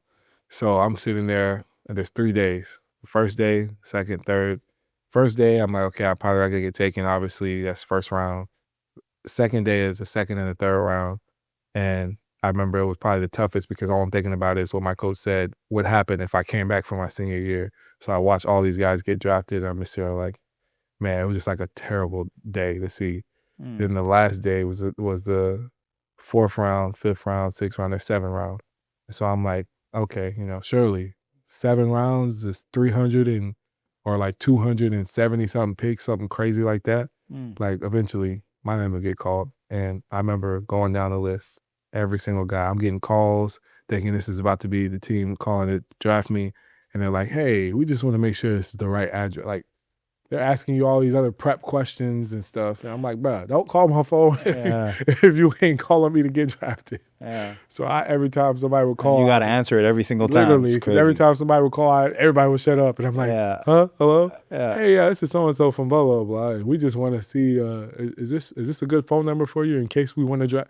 Hey, what do you mean in case? Like, man, you got a pick covered up. Go ahead and draft me. Like, so this was going on the whole day. And I remember to the very last pick, even one of my best friends who I helped him because he was about to quit playing football our freshman year of college. And I remember before we got close, one of our other mutual friends was like, man, you should go talk to Azeez. Like, people call me like the team therapist, and that's been since I was in college. People always come and talk to me about whatever they had going on. I don't, it was just how I was very relatable in that way. So I've always been like that type of person for the team, any team I was on, and just the friends that I had. So I remember, my friend is coming, or this guy on my team is coming. We're not really close, but our mutual friend said you should talk to him, and I talk him into basically talk him off a ledge from quitting football. He had a full ride scholarship, all this stuff, and he was just about to quit because he wasn't good. And so I remember told him the story of me when I was 12 and what I did and how everything went. And I'm like, hey, you just got to take it one day. It's the same story that I told just now. I told him to let him know, like, this is what my mom told me. This is how I changed everything. And, bro, like, me and him got so close because I would take him with me. I said, if you weren't on the same mindset that I was on, I wasn't really messing with you. So he was on that mindset. So me and him became so close. And I even watched him get drafted in the 7th round. And I remember looking, saying, wow, the man who was literally, and he'll tell you, if it wasn't for that conversation that I had with him, he was literally going to quit. Like, he packed his stuff and was already about to be gone, go back home to where he's from. And our conversation, we talked for like 4 hours, and we just were locked in since that day. I was the best man in his wedding. Like, that's my man's. And see him get drafted, like, I'm talking about, Shaitan was in my ear like it was the biggest, loudest speaker in there saying, look at that. That's somebody who he wanted to quit playing football. He got drafted. You didn't. And he left as a junior. We were in the same class, but he stayed back an extra year. And he ended up leaving as a junior. So sitting there looking, I'm like, wow. Like, my best friend who went to quit playing football. You got drafted. And I'm still sitting here with a bum knee waiting for a call. And wallahi, it literally like snap instant. I catch myself because I'm that thought is going in my head. I'm like, what am I doing? Like, what? It's my best friend. What are you talking about? Like, stuff for the law. So, made dua for him and like obviously called him. So happy for him because I was like, I knew everything that he'd been through. That's a beautiful thing that he went to quit playing football and now he made it. Yeah. So again, you fast forward through that and there's still like some picks left. And I'm like, so you went through all 7 rounds? All 7. Didn't get drafted at all. And now I just remember. So that's what they would call undrafted. Yes. Okay. So I ended up going undrafted. And at this point, I'm sitting there and it's this party with all my family and all my friends. And, usually you wait for the call and then everybody's, there's no call. So what, and I'm just sitting there, I'm just so embarrassed. And I'm just crying. I'm like, wow, like, it's over. Like, it really is over. I'm not gonna make it. And my agent calls me. He's like, no, like, these 49ers, the San Francisco 49ers want to bring you in. They want you to be on the team, or they want you to try out for the team, and they'll sign you. And so I'm like, man, like, they were one of the teams calling me basically every round from the 4th round on. Checking your address. Yeah, and it's so funny because the coach there. One of the coaches there was my defensive coordinator. He was my coach when I was in college, excuse me. His name was Chris Kiffin. And it was Lane Kiffin's brother and their father, Monty Kiffin. May Allah subhanahu wa ta'ala have mercy on him. He passed away now, but he was the person who like, I mean, he would stand on the table for me, and he stood on the table for me to go to San Francisco. He was just like a low level coach at the time for the 49ers, but he literally is like in the draft room, like, if you get this kid on your team, I promise you he's gonna make the team. I promise you he's gonna make an impact. And they're like, dude, like, you know, it's like the assistant coming to tell you like what decisions to make. You like, take it easy, brother. Like, take it easy. But he put everything on the line for me. I remember he even bet the GM who makes all the decisions. He bet him $1,000 that I would make the team. And I found that out because every time I saw the GM after I made the team, he'd tell me like, man, I owe Chris $1,000 because he was right about you, man. We were wrong. Like he owned it. You know, John Lynch is his name. But yeah, so I ended up going to San Francisco, and I'm like, man, like halfway across the freaking country, never been as far as Texas, and, you know, just in my adult life, you know, never been that far away, and end up making the team. And fast forward the end of that year, we end up playing a Super Bowl that's in Miami, Florida, you know, 30 minutes away from home. Exactly, 30 minutes away from the apartment that I had where I was boo crying for 3 days because my knee. So you talk about, again, this is just my first year of my professional career and the 4 years of college. That's its own movie. You know, like, it's just the things that Allah subhanahu wa ta'ala has done in my life at so many different points where I believed I was here, and Allah subhanahu wa ta'ala, what he had for me by just sticking through it and persevering and trusting in him and just doing the work. Like, I could not manufacture that, couldn't think of a better way or a better story for that. And so, you know, I would go on to, you know, play 4 years in San Francisco, sign 1 year in Tennessee, and play for the Titans. Would go after that to end up coming here, signing a 3-year contract, you know, one of the highest paid at the time linebackers in the NFL, from being the undrafted free agent rookie with a torn ACL. You know, now I'm going into my 8th year playing in the NFL, you know, I've been a Pro Bowler, you know. So it's just like to be one of the top guys in the NFL in my position when I was literally somebody that nobody even wanted to touch 8 years ago. You know, it's just been nothing short of Allah subhanahu wa ta'ala, again, just his mercy and his grace. And it's important to remember always that Allah is the one who put you in that position, 100%. right? Because eventually a person might, like you mentioned, how a person, you know, gets the platform and then tries to protect the platform. Like, I'm afraid. Yeah. And instead of being freed by it, you become enslaved to it, because, and that's one of the common criticisms that is very visible when it comes to public figures, when it comes to social justice causes, and just being afraid to speak out, even though it's something that's obvious that somebody with that type of a platform should speak out, and they have the ability to create a lot of discussion and even change. You got fined for having stopped the genocide on your mask, or what is it called? Yeah, like the eye black. Like the eye black, exactly. You had it on, and the NFL is, in any case, you had it. It was for Palestine, obviously. It's a topic, or it's an issue that you care deeply about. I've seen you many times here in Houston with, you know, kids from Gaza, always being around them, always inviting them. You brought them onto the Texans stadium as well. You brought them onto the field. I saw the photos of just how happy and excited they were to be there. But you got fined by the NFL for it. But at the same time, it was something that we all appreciated, and I'm sure, you know, our family in Palestine as well appreciate it. Yeah, I think you know, for me, when I chose, because wallahi, like, people are like, man, did you plan to do that already? Did you? Like, wallahi, I don't remember what I was even looking at. But like, It was a playoff game, correct? Yes, it was a playoff game going into a Monday night game, you know, and it actually ended up being the most televised, the most watched Monday night football game in NFL history. So, you know, Allah subhanahu wa ta'ala is like, again, his timing, his plan is perfect. And it wasn't like I was like all week saying like, oh, this is a perfect thing to do. Like, which again, I think has just always been how I've been. I've just done things from my heart. So truly, when it came to that, like, I remember it's probably 20, 30 minutes before the game. And I've always been the last one to leave the locker room because I'll pray before I go out. Like, and the team will go, and that's when I like usually I have the music playing and everything. So once the team gets to go, that's when I turn all the music off, and the security guy, he already knows, like he sets me up and he shows me which direction I'm supposed to pray, and then I'll make. He's checking the qibla for you, the security guy. Yeah, yeah, he is. So it just would always, it was that's just the routine. So you know what it is, going to do it, and I remember like I don't know what I saw on my phone, like, but I just was as I'm praying, I'm just like start crying, like, because I'm just so upset, and it was a video of something that was going on in Palestine. Like I think another video, I've seen a million of them, countless of them, of just people being bombed, people being starved, all these things.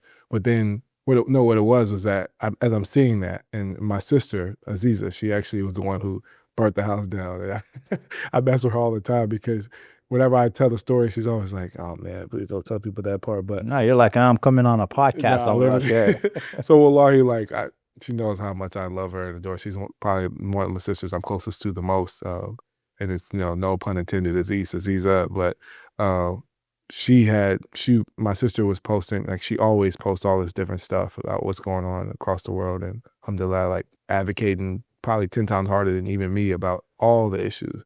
Because like again, you know about Palestine, but what I didn't know about was Sudan, what I didn't know about was the Congo, didn't know the intricacies of what was going on. So as I started to learn that more, and I learned a lot of it also through you, what's going on in Sudan. And so it just was so heavy on my heart. I'm like, bro, like what is wrong with the world? What is wrong with people? Yeah. Where it's like just we understand how people move and how people act, and like just to see some of the evil in the world, I'm like, man, it's just crazy. And like I'm going out here and playing this game, and there's people who are literally going through hell on earth, who to them dying would be a relief, like with some of the things that they're going through.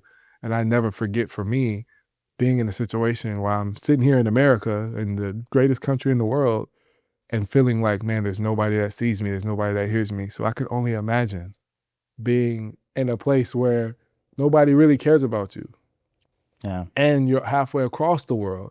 And so you're being killed, and you're watching your family members be killed, and your resources being stripped from you. And, to learn that there's over 14 million people, Sudanese people, that are displaced or homeless. Yeah. That's the most in the history of the world. Yeah, the most in the world. So to know that, like, I can only imagine how they felt. And so as I'm praying, I'm like, it just came to my mind and to my heart. And so I remember I'm sitting there, I'm like, man, like, I want to do something, but I didn't know what. And I'm just walking around, I'm just so angry. And I'm just like, man, like I have this black tape that I always wear, or usually I have like this eye black. It's actually like marker almost, or like paint. And I have it always across right here. And I just liked it because it always just looked intimidating. And so I remember I see like the black strip. It's instead like you could rip it and rip it off. And I'm like, no, that's soft. Like I don't want to wear that. But at the time I see it, and I'm like, no, like I want to do something that just brings more awareness to those people, to let them know, like, I see you. If nobody sees you, I see you.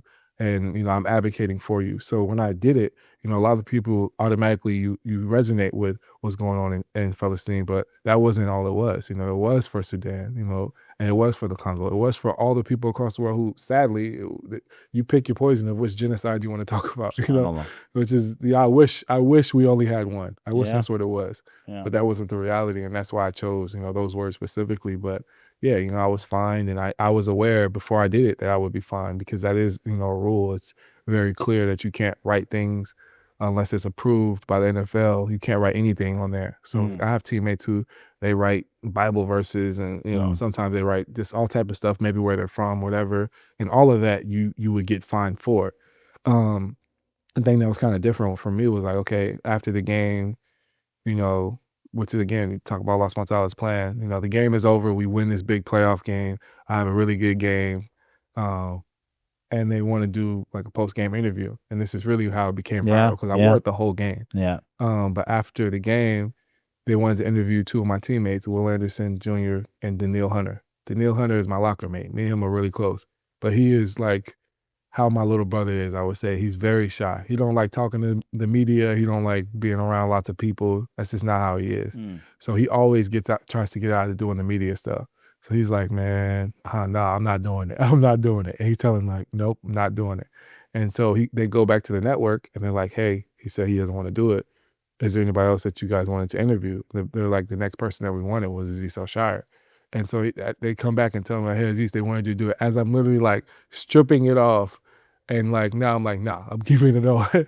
So go out there, do the interview, and kind of the rest is history on how it goes. But, truly was just, again, Allah subhanahu wa ta'ala, like if Daniil Hunter said, nah, I want that. give Then me you that wouldn't energy. have gotten that You shot. would have never known, Yeah. and I wore it the entire game, but because I obviously have a helmet on, it's harder to see through the TV screen or whatever. But if it wasn't for me having that interview post game, you would have never saw it. So alhamdulillah, like again, Allah subhanahu wa ta'ala's plan is just so perfect, and how it happened was just so organic. It wasn't like a orchestrated, illustrated type of thing that I planned up with anyone. It just literally just came from my heart, and then ended up doing it the following week as well. And I was told, like, hey, if you didn't take it off, you're gonna get removed from the game. And so like I still wore it, and I'm like, nah, like I again, just the fight in me, the person in me, what I stand for. It's like, nah, like I feel like if I didn't do it, even though I know I got my point across, but if I didn't do it, I feel like just my morality, like, nah. So I still did it. And I remember once it got to the point where it's like, okay, we're in this big game. I'm obviously one of the stars on the team. And I could tell, like, by the way things were going, as far as like the conversations I was having with people, where it's like, hey man, like they're not supposed to technically be able to do that, but I guess, there's always some loophole to what they can or can't create when it comes to rules and stuff. So that's why I thought it was so kind of awkward that they said they would remove me from a game, because it wasn't like this. It's never happened. None of my teammates who wrote a Bible verse or where they're from or anything got removed from a football game for having anything written on them. But at that point, I'm like, okay, khalas, like Allah subhanahu wa ta'ala knows my intention and what I was trying to do. At this point, like, it's going past the point of what I actually can do. So, you see something that's not right, you do something and you about did it. what you could. Alhamdulillah. Exactly. You did what So, you could. took it off and ended up playing the rest of the game. But yeah. Alhamdulillah. Last question I want to ask before we head to this special segment is, how'd you get the name of Sha'ir? So this is something that... Sha'ir means the poet. Yes.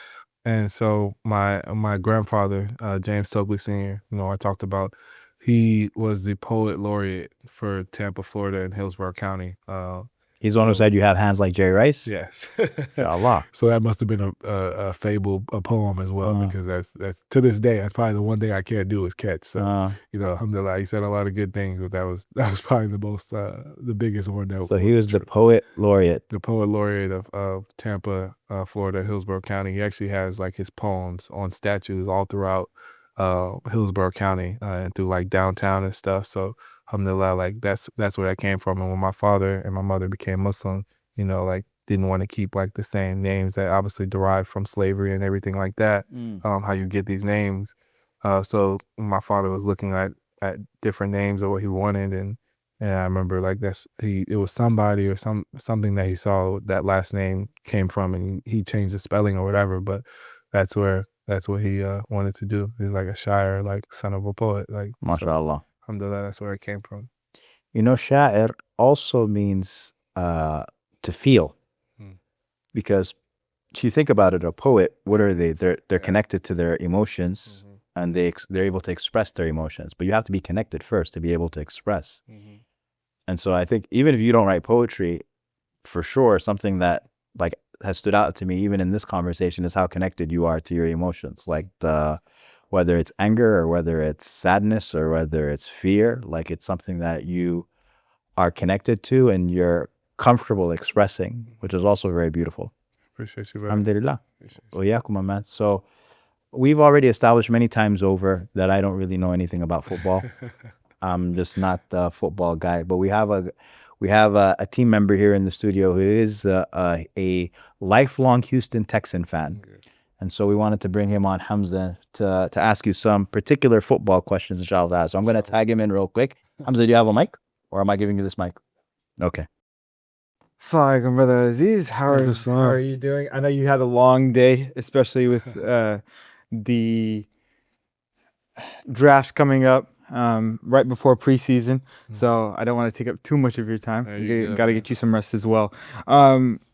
I love the conversation and the story between you and Sheikh Amar. One of the things that I did want to ask, you started off playing running back, obviously in middle school, and then high school. When did you transition to linebacker? And obviously, I know you were talking about don't have the hands, right?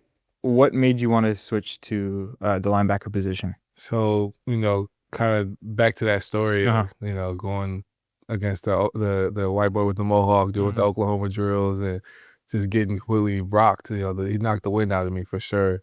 And I think that's when I was like, yeah, if I play football, I don't want to ever get hit. Like I don't like somebody hitting me. I gotta hit them.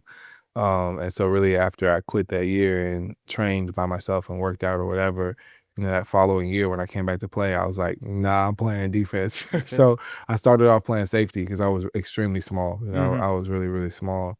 And so I could hit really, really hard. And I just I could run at somebody and just, I think the thing I loved about football was just that it was like the ultimate equalizer, Yeah. It's just, Islam is a equalizer for all of mankind, where again, me and you look completely different ways, but Allah subhanahu wa ta'ala is not judging us off of anything other than the content of what's in our heart, not anything superficial.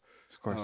And the thing I loved about football was it's really the same thing. It doesn't matter. Like they try to find the best football players based on superficial things, measurements, speed, all this stuff. But when it's all said and done, you go on the field, it doesn't matter how fast you are. Doesn't matter what cleats you're wearing. It doesn't matter what skin color you are. It matters what you do with these 60 minutes of football. So I just was really good at hitting people, and that's when I was like, yeah, I think I just like playing defense. I still played offense for a little bit, but eventually I'm like, nah, I don't want to play offense at all. I just want to hit people. Yeah. Of course, Houston Texans defense, this might be just me. Actually, no, I think a lot of people think about it. The Houston Texans defense is like the best in the NFL right now. Of course, you're one of the star players. Daniil Hunter, he's been a favorite since he was in Minnesota for me, especially in Madden. Picking him up, getting him on my ultimate team. He was a staple. One of the things I wanted to ask, especially when it comes to your play style, and then the Texans defense especially. I might nerd out a little bit on this. So, especially with the Texans defense, a lot of what you guys run is like nickel defense, that 4-2-5. So with that, in your position, usually you're in zone coverage, but the way the Texans kind of use you, especially with your run stopping abilities, you've gotten like around 100 tackles this season, this past season. So like how important is trusting your assignment, trusting that zone, or making sure that you want to get that play, that like highlight reel type of thing? Mashallah, man. What Sheikh Amar said that you were the guru, the expert in football. I've had hours and hours on Madden, and my dad, when me and my dad, when I was younger, around like 8 years old, we went to our first games, watched games. We would sit there hours and hours on Sunday. Like first ever football player that I was like, okay, this is peak entertainment right now is Adrian Peterson. Wow. And I was like, this is an amazing entertainment. And then through that, especially with social media nowadays, I'll be scrolling on Instagram, videos, and then I'll see Ray Lewis highlights, and I'm like, okay, this is even more amazing. So defense is a little bit of my okay, I love watching defense even more than those Randy Moss type highlight plays. You know what I mean? So for me, to answer your question, I think that playing linebacker, especially now when you talk about a guy like Ray Lewis, he was good in the run in the past, but the game has changed so much now to where, I'm 230 pounds and linebackers back then were 260 pounds. Yeah. So you have to be able to move. You have to be able to play coverage and play in the run game.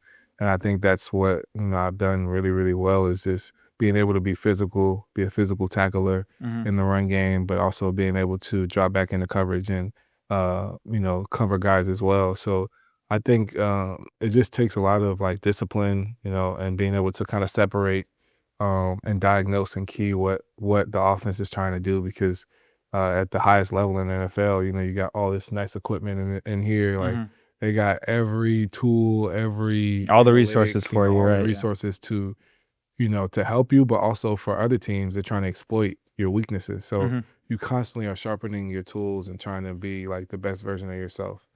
So on that topic of tackling that you said before, tackling, of course, it's your biggest job. It's your main job, other than like interceptions and swatting, right? Tackle the man with the ball. Tackle the man with the ball, right? So Yeah. tackling, that technique itself, is it more about angles and anticipation, or is it just like fundamentals?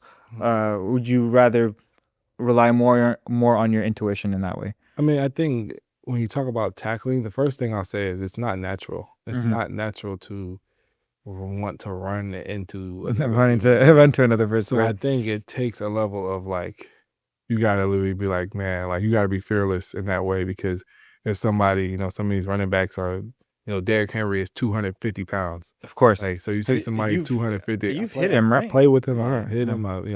How's that? He's one of my good friends, but still, like, I mean, he's a 250 pounds. I don't care if he's 250 pounds and he's fat, like, let alone he's 250 pounds and he's muscled up. Like, he eats right, he does it. And that's like, obviously, he's one of all these players throughout the league that are exceptional at what they do. It's the highest level.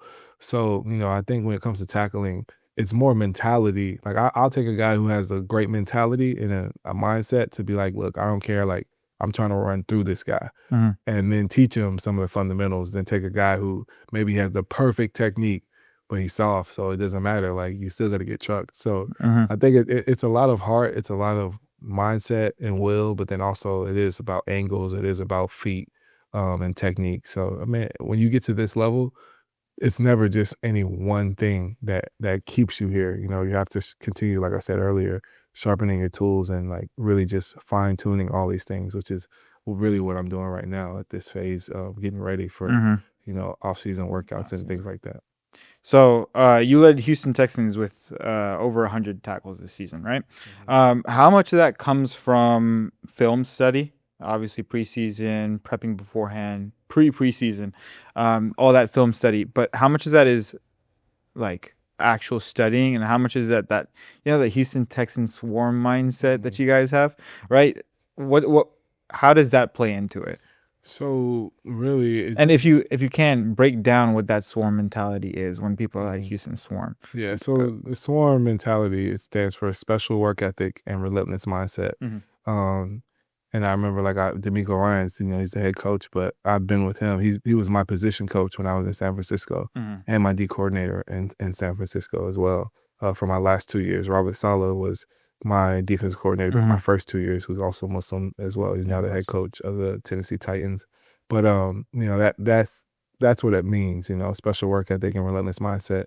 And essentially, he came up with that because he wanted to kind of prove the point that, like, to play in this defense, like, there's great players. To get to the NFL, you have to be a great athlete. You have to be a really good football player. But there's also a mentality that comes with playing in this defense. And so I think when you see the Houston Texans defense, it's not just good football players. All the NFL has good football players. Yeah, every team does. But the mentality and how we play is like 11 guys literally trying everything in their body, giving everything they got to try to get whoever has the ball down.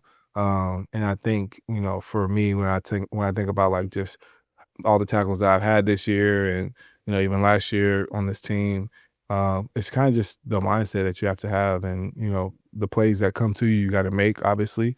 But there's been a lot of plays that I've made that's been a combination of just instincts. There's been plays that I've made that have been from anticipation and film study.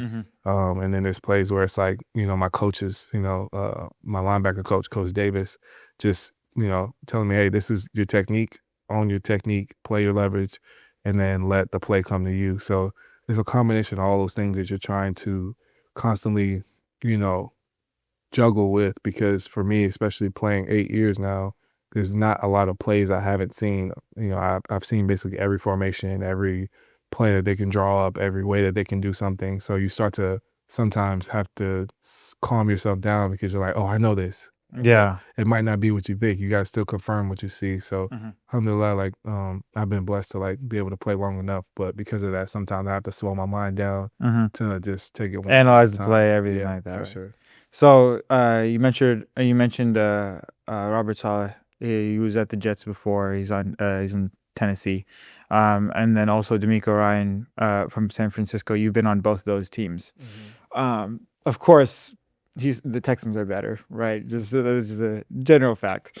But what makes the Houston defense compared to playing on those? What's that wow factor? Well, what would you say like makes it stand out that okay, this is like a home? I think more than anything, it's just, just start with, like, obviously I've been with Coach D'Amico for 6 of the 7 years that I played, or excuse me, 7 of the 8 years that I've been playing now in the NFL. So just, I know, his mindset. I know what he's looking for as a coach and what he wants out of his players. And so to be a leader of this team, it's just like, me and him are on the same mindset because I know exactly what he wants. We don't even got to talk about it. It's like we cannot speak, and if he talked to the team and I talk to the team, we probably end up talking about the same stuff because just understanding like what he wants, working with them what for so I'm trying long, to do, and what I know he wants, and so from that aspect, it's that. But then you talk about like what I think makes us special is simply, I just believe it's that swarm mentality and all of us playing together. But it's not just all 11 of us playing together, but truly like each level of the defense, the D-line, the linebackers, the secondary, I truly believe is like elite. Like the players that play the position are really, really good, and they have the right mindset, and they have the right culture, that we have built around us. And just from Nick Casario, our GM, to our ownership, Cal and Hannah McNair, I think just top to bottom is just a first-class organization for sure. No, of course, of course. Last question before we end off the segment. Reading quarterbacks, like obviously with playing video games, it's a little different. You're running on defense, and you're kind of like looking at all those Madden plays. But actually being on the field, being able to watch that quarterback, what his eye movements are, what his movements in general are. Who is the like hardest QB you've had to read? I think when it comes to like just quarterbacks in general, like the game has changed so much now as well because everybody is trying to do like what used They to want be to like figure out that like niche for themselves, right? In a way. what used to be a trick play or like a no look play is just an average play now. Like guys like Lamar Jackson, Patrick Mahomes, Matthew Stafford really was probably like the original like OG like the trick player. no look pass, and playing against him for a couple years in San Francisco, and then we played against him last year as well. Like he's a guy who he knows every single defense that you can possibly be in. He's been in the league for 12 plus years, whatever it is now. And so when I think of like quarterbacks that it's hard to read, he's one of them because his timing is always so down. So like he's literally like trying to manipulate you to do this and look this way and jump that so he can throw the ball behind you. Yeah, of course. Same thing, Patrick Mahomes, obviously, he runs around and does it. The same with he does Lamar those Jackson. little crack tosses too. Yeah. Same with Lamar Jackson. So I would say like those are some of the guys that just always give you a fit when it comes to like just how they handle like their progressions and just the no look stuff. That's probably the hardest part. All right. Thank you so much for your time and everything. It's been an amazing conversation. Jazakallah khair, Hamza. It's a lot of very detailed questions. I want to come back before we end, inshallah. I just want to come back to where it all began. Okay. Which is the baklava. So you didn't even take just one piece. You had like a very small part of it. And I was thinking to myself, like, man, like what would have happened if you ate like an actual piece of baklava? Like what's the reasoning? I'm very interested in this, and I'm going to tie it together, but I want to hear what's the reasoning. While a world-class athlete can't even have like a small, you're training every day, why can't you have this small piece of baklava? Just basically because, from a dieting standpoint. Okay. How's it going to affect you? Are you going to look different tomorrow? No, but. Are you going to feel different? Yeah, you could definitely feel different. Really? Depending on the situation. I think it just depends on a lot of things, but I say for me, what I put in my body, what I eat, drink, whatever, obviously that is not enough, truthfully, to probably make a impact in maybe in this very moment. But just understanding, like, man, I know it's only going over the gate for me, because I'm sure, honestly, when I had that little piece, I was like, dang, that was really good. I probably should. It was really good, yeah. But because of that, I know it wouldn't have just been one that I might have ate both of them that you brought for me. So I guess it was like just. So it's better to just close the door. 100%. That's what I was at. The reason is because I very frequently will give as an example for spiritual nutrition is physical nutrition. And so when you're looking at minor sins, like people who are very, very spiritually strict and healthy, they will feel the effect of a minor sin. So they'll be careful even with regards to that. And the best, or one of the best examples that I can come up with is that in the physical world is with your nutrition, your physical nutrition. People who are just used to eating garbage, they feel bad, but they don't know any different. Yeah, they're so used to that. They're so used to it. So they don't even know why they're, just down in energy and they just don't feel good. But then if a person who's just really used to eating clean, they'll notice any difference. Yeah. And that's why someone like Imam Shafi'i, he noticed a lapse in his ability to memorize because he saw the shin of a woman. And he was so pristine that he was actually able to notice it. And then a lot of times we don't even realize that our sins are having these incredible effects on us. It's affecting the way that you pray. It's affecting your energy with regards to salah. It's affecting your ability to read Quran. You were reading a lot in Ramadan, and now we're almost in Dhul Hijjah, 3 months later, and you might not have even noticed, that those couple seasons off of that next Netflix show have already ruined, effect on you. They had that effect. So it was just a really cool real life example that I just experienced. Yeah. 100%. And I think that is exactly how it is, where it's like, it's a small piece. It's a small thing. It's a one, it's a small sin. Like, there's so many people doing so many worse things, right? Yeah. And that thing that you're doing that you believe is like, it's not a big deal. If you allow it to think like that, it can easily stack up on you and become that something that you don't even realize when you look back. Is like, whoa, like, how did I get to where I'm at now? Well, It started with that.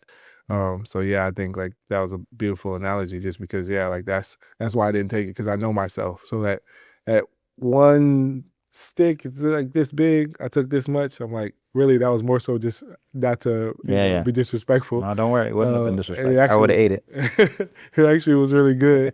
But 100%, it's one of those things where it's like, is it gonna make me look different? No, but I know, that's, if anything, I know I feel the difference if when I eat certain things like that, eating cheeseburgers or stuff like that, where it's like you eat one cheeseburger and it tastes good, but then the next day, you go to perform and you don't feel right, your stomach hurting. I love hot wings, and it's like I literally can't eat them at all unless it's the day we play the game, and right after the game I'll go and try to get some wings from somewhere, because I know at that point it's okay to have. But the next day I wake up, I'll be like, man, I need to stop eating these wings. Every time I eat it and I see how I feel the next day, it reminds me why I don't need it any other time other than this one time in the moment. But yeah. Jazakallah khair, man. Alhamdulillah. Thank you for coming through. What do you think of AlMaghrib Studios? Final question. Alhamdulillah. It's beautiful. It's a lot. I didn't know what to expect. But actually coming here and getting the tour, I'm like, hey, it's a lot going on. It's a lot of equipment. Yeah. The setup, everything. Alhamdulillah, it's really nice. Alhamdulillah. I was taking a nap back there, so Yeah, we even had that space. We're going to call that the Azeez room. Jazakallah khair, man. Allah barik feek, bro. Assalamu alaikum. Alaikum salam.